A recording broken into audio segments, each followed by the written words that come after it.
Good morning to all my students. आज हम civics का फर्स्ट चैप्टर करेंगे जो कि है रूरल लोकल सेल्फ गवर्नमेंट।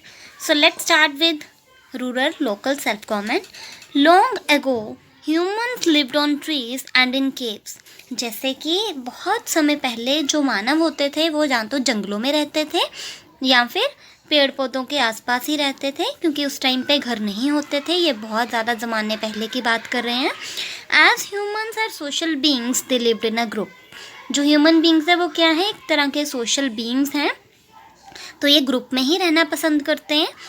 जैसे कि हम सब भी हैं। अगर हम एग्जाम्पल लें, आप सभी बच्चे हो तो आप सभी भी ग्रुप में रहना पसंद करते हो ना। तो इसी तरीके से सभी ह्यूमंस जो हैं वो ग्रुप में रहना पसंद करते हैं। A group of people living together is a place is called a community. अब कम्युनिटी क्या होती है? कम्युनिटी भी यही होती है जहाँ पर ग्रुप के व्यक्ति साथ में इकट्ठे रहते हैं किसी एक प्लेस में, उसे कम्युनिटी कहा जाता है। The earliest community life begins in a family. सबसे पहले हमारी कम्युनिटी की लाइफ क्या है? फैमिली। क्योंकि सबसे पहले हम सभी के साथ कहाँ पर रहते हैं? घर में। फिर बाहर रहते हैं ना, स्कूल में जाते हैं। सबसे पहले तो हम घर में ही रहते हैं ना बच्चों। The community gets wider to include neighbourhoods, schools and so on. Villages, towns and cities are also part of that wider community.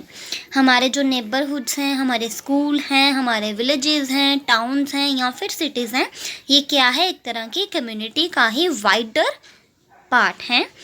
People living in villages, towns and cities need facilities such as clean drinking water, electricity, well-constructed and properly maintained roads and efficient medical services. अब हमें पीने के लिए पानी भी चाहिए, electricity भी चाहिए। तो इसी तरीके से जो विलेजेस में लोग रहते हैं, टाउन्स में लोग रहते हैं या फिर सिटीज़ में, उन्हें भी पानी चाहिए, इलेक्ट्रिसिटी चाहिए और वेल कंस्ट्रक्टेड रोड्स चाहिए जो कि मेंटेनेंस भी अच्छे तरीके से की गई हों, और मेडिकल सर्विसेज भी चाहिए। A government attends to these needs. तो कौन देखता है ये सभी हमारी ज़रूरतों को? ये सभी ज़रूरतों को गवर्नमेंट देखती है, हमारी सरकार देखती है। तो इसी तरीके से हमारी जो सेल्फ गवर्नमेंट है, लोकल सेल्फ गवर्नमेंट की ज़रूरत हमें पड़ी ताकि हमारे जितने भी नीड्स हैं ये सारी उनकी फुलफिलमेंट हो सके। So need for local self government क्यों ज़रूरत पड़ी ये तो समझ लिया। अब हम आगे बढ़ते हैं। India is a very large country. हमारी इंडिया बहुत बड़ी कंट्री है। इसमें 28 स्टेट्स हैं। So therefore it is very difficult to attend to the administration and problems of the whole country by a single government. इसी तरीके से अगर हम किसी एक व्यक्ति को कहें कि आप पूरी कंट्री को संभालो या उसे ही पूरी गवर्नमेंट जो है चलानी पड़े, तो उसके लिए बहुत ज़्यादा जो है डिफ़िकल्टी आएगी, प्रॉब्लम आएगी। तो इसीलिए हमारी गवर्नमेंट में जो है रूल्स रेगुलेशंस बने हुए हैं। To make governance easy and more efficient local self governments have been formed. तो इसी डिफ़िकल्टी को सॉल्व करने के लिए ईजी वे में उन्होंने लोकल सेल्फ गवर्नमेंट्स बनाई। अब लोकल सेल्फ गवर्नमेंट्स क्या हैं? जैसे कि हमारे डिफरेंट डिस्ट्रिक्ट्स होती हैं, हमारी स्टेट्स होती हैं। जो स्टेट गवर्नमेंट्स बनती हैं ना, उन्हें लोकल सेल्फ गवर्नमेंट कहा जाता है। A local self-government is a system where local people are involved in managing the administration of their area। और इसमें कौन देखता है सभी कुछ? जो कि लोकल व्यक्ति होते हैं। लोकल सेल्फ गवर्नमेंट में जो मेन हेड होता है वही पूरे प्रशासन को चलाता है। For example, people participate in the development work related to agriculture, irrigation, electricity, education, health maintenance of roads and sanitation. तो इसमें क्या देखते हैं? सभी जो पीपल होते हैं वही डेवलपमेंटल वर्क करते हैं, हमारे विकास के लिए काम करते हैं, सभी मिलके पार्टिसिपेट करते हैं और हमारी एग्रीकल्चर के लिए, इरिगेशन के लिए, रोड्स को मेंटेन करने के लिए और साफ़ सफाई रखने के लिए सभी वर्क करते हैं।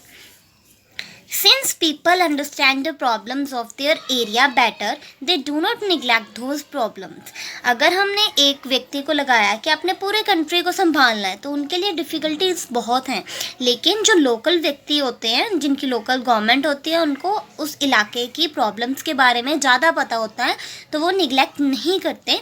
तो इसीलिए लोकल सेल्फ गवर्नमेंट जो है उन्हें बनाया गया। They work towards solving the problems quickly and efficiently. तो वो जितनी भी प्रॉब्लम्स हैं उस इलाके में अच्छे तरीके से जो है उन्हें सोल्व कर पाते हैं। In doing so people learn to be responsible and self reliant. तो इससे व्यक्ति भी जो है रिस्पॉन्सिबल बनते हैं।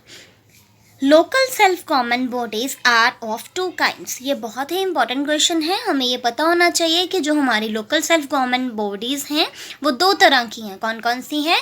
रूरल और अर्बन। रूरल क्या होती हैं? जो गांव में होती हैं, और अर्बन जो है शहरों के लिए जो बनाई जाती हैं गवर्नमेंट्स, उन्हें अर्बन गवर्नमेंट कहा जाता है। अर्बन लोकल सेल्फ गवर्नमेंट कहा जाता है इसे। Panchayati raj is the local self government body that functions in rural areas. Panchayati raj क्या है? जो एक सेल्फ गवर्नमेंट बॉडी है, एक तरह की लोकल सेल्फ गवर्नमेंट बॉडी है जो कि रूरल एरियाज में काम करती है। हमने देखा होगा कि हम कहते हैं ना पंचायती सिस्टम होता है जो जितने भी गांव होते हैं, तो पंचायती राज सिस्टम ही है। और म्यूनसिपैलिटी जो है वो लोकल सेल्फ गवर्नमेंट में होती है। एमसी होते हैं ना जैसे हमारे वार्ड्स में, हमारे डिस्ट्रिक्ट्स में, तो इसी तरीके से लोकल सेल्फ गवर्नमेंट जो है जो अर्बन एरियाज़ में है वहाँ पर म्यूनसिपैलिटीज़ होती हैं, और पंचायती राज कहाँ पर होता है? रूरल एरियाज़ में। ये बहुत ही इंपॉर्टेंट पॉइंट्स हैं, ये पता होने चाहिए। अब हमारी जो गवर्नमेंट है सबसे पहले क्या है? सेंट्रल गवर्नमेंट होती है, जैसे कि सबसे बड़ा हेड, और उसके बाद स्टेट गवर्नमेंट होती है। पहले जैसे हमारा पूरा इंडिया, तो वो क्या है? एक सेंट्रल गवर्नमेंट, फिर आगे स्टेट गवर्नमेंट, जो हमारे जितने भी स्टेट्स हैं उनको एडमिनिस्टर करने के लिए जितनी भी गवर्नमेंट होगी वो क्या हो गई? स्टेट गवर्नमेंट हो गई। और फिर क्या हो गई? लोकल सेल्फ गवर्नमेंट, जो कि आगे रूरल और अर्बन में डिवाइडेड होती है। रूरल मैंने पहले ही बता दिया क्या होता है, गाँव में जो सरकार बनाई जाती है। पंचायती राज सिस्टम वहाँ पर चलता है, वहाँ पर इतनी सरकार नहीं होती, तो वहाँ पर सरपंच वगैरह होते हैं, तो वो पंचायती राज सिस्टम के अंडर आता है। और अर्बन एरियाज़ में एमसीज होते हैं, म्यूनसिपैलिटीज़ के द्वारा जो है यहाँ पर काम किया जाता है। तो अब हम ये भी जानेंगे कि पंचायती राज सिस्टम का क्या स्ट्रक्चर होता है। इन ancient times villages in India settle disputes and other problems through a body called the panchayat. सबसे पहले अगर हम एंशिएंट टाइम्स की बात करें तो जितने भी अगर लड़ाई झगड़े होते थे, कौन निपटाता था? पंचायत। कोर्ट्स तो बाद में बने ना, तो पहले कौन निपटाता था? Panchayat. The word panchayat means assembly of 5 elders और पंच। तो पंचायत का मतलब क्या है? 5 बड़े, उनकी असेंबली, और पंचेस मतलब कि 5 व्यक्ति जो इकट्ठे होकर जो न्याय करते हैं, वो क्या हो गई? पंचायत।